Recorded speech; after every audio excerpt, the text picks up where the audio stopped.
మీకు ఇల్లు ఇచ్చే బాధ్యత ఈ రాష్ట్ర ప్రభుత్వం తీసుకుంటుంది. అదేవిధంగా ఆదిలాబాద్ అనగానే ఆనాడు ప్రాణహిత చేవెళ్ళ ప్రాజెక్టు గుర్తొస్తుంది.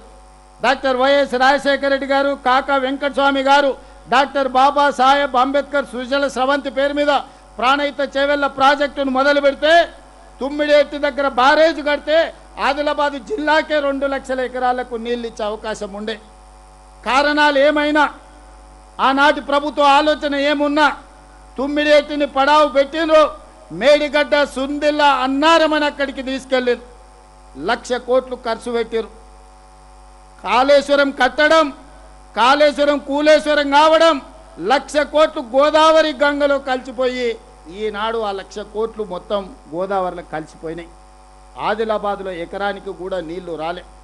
ఇవాళ ఎక్కడికి వచ్చినా ఇంతకుముందే కొమరభీం ప్రాజెక్టును చూసిన 10 టీఎంసీల కెపాసిటీ ఉంటే ఆ ప్రాజెక్టులో ఈరోజు రిపేర్లు ఉంటే చెయ్యకపోవడం వల్ల 4 టీఎంసీల నీళ్ళనే కొమరంభీం ప్రాజెక్టులో నిలుపుకునే పరిస్థితి.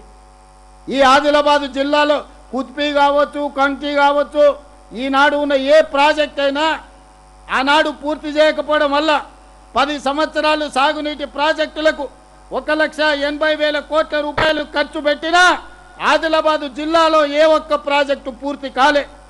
ఆదిలాబాదు నిర్లక్ష్యానికి లోనైంది. ఆదిలాబాదు ప్రాజెక్టులు పడావు పడ్డాయి. అందుకే ఇవాళ ఆదిలాబాదు జిల్లాను అత్యంత ప్రాధాన్యత తీసుకోదలుచుకున్నాం. ఆనాడు ఆగిపోయిన డాక్టర్ వైఎస్ రాజశేఖర రెడ్డి గారు మొదలుపెట్టిన ప్రాణహిత చేవెళ్లలో భాగంగా తుమ్మిడి ఎట్టి దగ్గర బ్యారేజ్ నిర్మించి ఆదిలాబాదు జిల్లాకు 2 లక్షల ఎకరాలకు నీళ్ళు ఇవ్వాలని ఈనాడు మా ప్రభుత్వం నిర్ణయం తీసుకున్నది. అందుకే మహారాష్ట్ర ముఖ్యమంత్రి గారికి నేను లేఖ రాసిన. దీనికి సంబంధించి చర్చించేది ఉన్నది, ఇరు రాష్ట్రాల సమస్యలు పరిష్కరించుకునేది ఉన్నది, సమయం ఇవ్వండి అని. మహారాష్ట్ర ముఖ్యమంత్రి గారు ఇంతవరకు స్పందించలే. మరి మహారాష్ట్ర ముఖ్యమంత్రి గారు ఎందుకు స్పందిస్తలేరో నాకు అర్థం కాలే. వారం క్రితం నరేంద్ర మోడీ దేశ ప్రధానమంత్రి గారు ఒక సూచన చేశారు. అంతర్రాష్ట్ర జల వివాదాలను ఆయా రాష్ట్రాల ముఖ్యమంత్రులు సామరస్యంగా చర్చించుకొని వాటిని పరిష్కరించుకోండి అని వారు సూచన చేశారు. మరి వారి సూచన ప్రాతిపదికన మహారాష్ట్ర ముఖ్యమంత్రి గారికి నేను లేఖలు రాస్తా ఉన్నా. దయచేసి వేదిక మీద నుంచి ఫడ్నవీస్ గారికి నా విజ్ఞప్తి, తుమ్మిడేటి ప్రాజెక్టు నిర్మాణంలో ఉన్న అంతరాలను అవాంతరాలను తొలగించడానికి తక్షణమే ముఖ్యమంత్రుల లెవెల్లో సమావేశానికి మీరు సమయం ఇవ్వండి. మీరు మాకు సమయం ఇవ్వకపోతే ఆ సమస్య తీవ్రంగా మారుతుంది. ఆ సమస్య తీవ్రంగా మారినప్పుడు ఆదిలాబాదు జిల్లా ఉప్పెనే కదులుతుంది. ఆదిలాబాదు జిల్లా ఇక్కడ ఉండే తండాలలో, గూడాలలో, మారుమూల పల్లెల్లో ఉండే రైతాంగం ఉప్పెనే కదులుతే అది మహారాష్ట్రకే సమస్యగా మారుతుంది. ఆనాడు ఆ సమస్య వచ్చినప్పుడు ఫడ్నవీస్ గారు మీరు గుర్తుపెట్టుకోండి, ఈ తెలంగాణ ప్రాంతం నిర్లక్ష్యం చేస్తే, అవమానం చేస్తే ఊరుకోదు. ఇవాళ ఈ వేదిక మీద నుంచి ముఖ్యమంత్రిగా మహారాష్ట్ర ముఖ్యమంత్రి గారికి విజ్ఞప్తి చేస్తున్న సవినయంగా మా బాధను, మా ఆవేదనను, మా అవసరాన్ని మీరు అర్థం చేసుకోండి. ఇవాళ తుమ్మిడేటి దగ్గర ప్రాజెక్టు నిర్మించుకుంటే ఆదిలాబాద్, కరీంనగర్, నిజామాబాద్, మెదక్ జిల్లా వరకు లక్షలాది ఎకరాలకు నీళ్లు అందించడానికి, శ్రీపాద ఎల్లంపల్లి నింపుకోవడానికి, లక్షలాది ఎకరాలకు నీళ్లు ఇచ్చుకోవడానికి ఉపయోగపడుతుంది. ఎత్తిపోతలు అవసరం లేదు, విద్యుత్ అవసరం లేకుండానే గ్రావిటీతో మాకు నీళ్లు వస్తాయి. మా ఇంత తీవ్రమైన సమస్య మీద దాదాపుగా 1 సంవత్సరం నుంచి నేను ప్రయత్నం చేస్తున్నా, వారితో మాట్లాడడానికి, చర్చించడానికి, సమయం అడగడానికి. కానీ మహారాష్ట్ర ముఖ్యమంత్రి గారు స్పందించడం లేదు. మిత్రులు పాల్వే హరీష్ బాబు నా మిత్రుడే, కానీ తెలంగాణ పార్టీ వచ్చినప్పుడు నేను కాంగ్రెస్ అనొచ్చు, మిత్రుడు బీజేపీ అనొచ్చు, కానీ నీళ్ల విషయంలో, సమస్యల విషయంలో, రైతాంగ సమస్యల్ని పరిష్కరించాలనుకుంటే పాల్వే హరీష్ కూడా ఆదిలాబాదు బిడ్డనే, ఈ ప్రాంత ప్రజల పక్షాన నిలబడతాడు, మహారాష్ట్ర సమస్యను పరిష్కరించుకోవడానికి ప్రయత్నం చేస్తాడు. ఈరోజు నేను కిషన్ రెడ్డి గారికి, కేంద్ర మంత్రికి విజ్ఞప్తి చేస్తున్నా, మీ భుజాల మీద గురుతరమైన బాధ్యత ఉన్నది. మీరు తెలంగాణ రాష్ట్రం నుంచి పార్లమెంట్ సభ్యుడిగా కేంద్ర ప్రభుత్వంలో మీరున్నారు.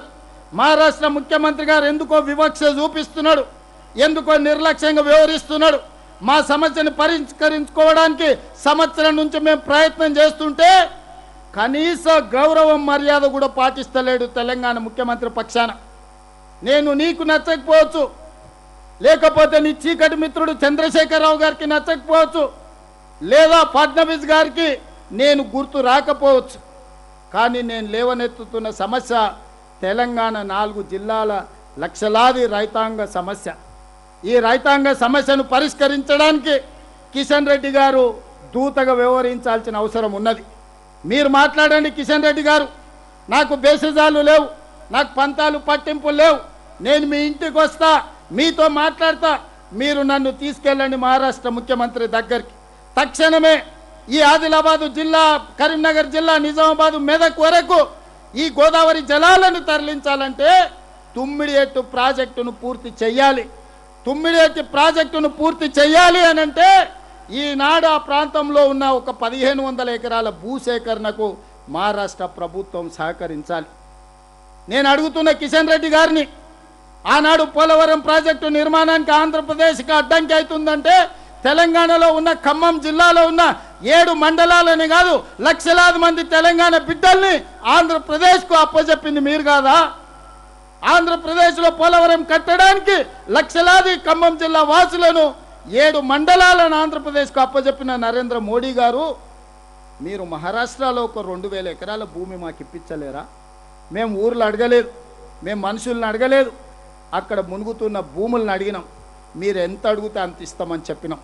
మీడియా మిత్రులకు కూడా నేను విజ్ఞప్తి చేస్తున్నా, ఆ భూసేకరణకు సంబంధించి ఎంత ఖర్చైనా మేము ఇస్తాం, మా రైతుల కోసం మేము ఎంత ఖర్చునైనా వెనకాడకుండా ఇస్తాం. కానీ 2000 ఎకరాల మహారాష్ట్ర భూమి ముంపును ఈరోజు మహారాష్ట్ర ప్రభుత్వం ఆమోదించదనే నెపంతో ఈరోజు తుమ్మిడిఎట్టి ప్రాజెక్టును కట్టనీయడం లేదు. ఇది ఏమైనా సమంజసమా అని నేను అడుగుతున్నా. మా ప్రాంతాన్ని 7 మండలాలను ఆంధ్రప్రదేశ్కి అప్పచెప్పారు. లక్షలాది కుటుంబం, లక్షలాది ప్రజల్ని ఆంధ్రప్రదేశ్లో కలిపేసింది. మేము మనుషులను, ఊర్లను అడుగుతలేము, 2000 ఎకరాల భూమిని మాత్రమే అడిగిన మేము ప్రాణహిత చేవెళ్ళ ప్రాజెక్టు తుమ్మిడిఎట్టి దగ్గర నిర్మించుకోవడానికి. మా ఇంత చిన్న సమస్యను ప్రధానమంత్రి గారు కిషన్ రెడ్డి గారి దృష్టికి వస్తలేదా? తెలంగాణ రాష్ట్ర ముఖ్యమంత్రి అంటే ఇంత చిన్న చూపు అవసరమా అని నేను అడుగుతున్నా. ఈనాడు కిషన్ రెడ్డి గారిని తెలంగాణ రాష్ట్ర ముఖ్యమంత్రిగా పదే పదే మేము మాట్లాడుతున్నా, మేము అంశం లేవనెత్తుతున్నా, మహారాష్ట్ర ముఖ్యమంత్రి గారికి లేఖలు రాస్తుంటే మీరు ఒక్కసారైనా స్పందించే ప్రయత్నం చేస్తలేరు. అసలు మీ ఆలోచన ఏందని నేను అడుగుతున్నా. మీ ఆలోచన ఏందో తొందరలోనే తేలుతుందని కూడా కిషన్ రెడ్డి గారికి నేను హెచ్చరిక జారీ చేయదలుచుకున్నా. మిత్రులారా, నేను ఏదైనా పంచాయతీ కావాలన్నా, పరిష్కారం కావాలన్నా అంటే నేను పరిష్కారం కోరుకుంటా. నాకు చివరగా సమస్య పరిష్కారం కానప్పుడే నా సమస్యను పరిష్కరించుకోవడానికి అవసరమైతే పంచాయతీకైనా నేను సిద్ధమవుతా.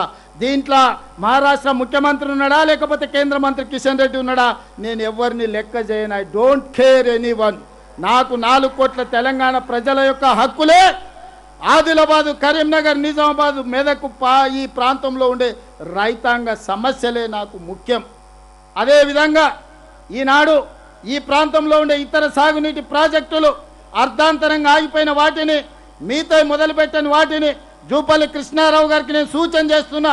స్థానిక శాసనసభ్యులందరినీ మీరు కూడగట్టుకోండి, వాళ్ళని అడగండి. ఈ ప్రాజెక్టులకు అవసరమైన అనుమతుల నిధులను ఇచ్చే బాధ్యత తెలంగాణ ప్రభుత్వం తీసుకుంటుంది. ప్రత్యేకంగా వాటి మీద దృష్టి పెడతా అని నేను చెప్తున్నా. అదేవిధంగా నిన్న మన మిత్రులు బస్సు యాత్ర చేసిరు, సంతోషం. రైతులు కష్టాలలో ఉన్నప్పుడు అండగా ఎవరైనా చేయొచ్చు, ప్రతిపక్షాల బాధ్యత అది. నేను అభినందిస్తున్నా. మీరు వికారాబాద్ నుంచి ఆదిలాబాద్ వరకు రైతుల కళ్ళాల్లో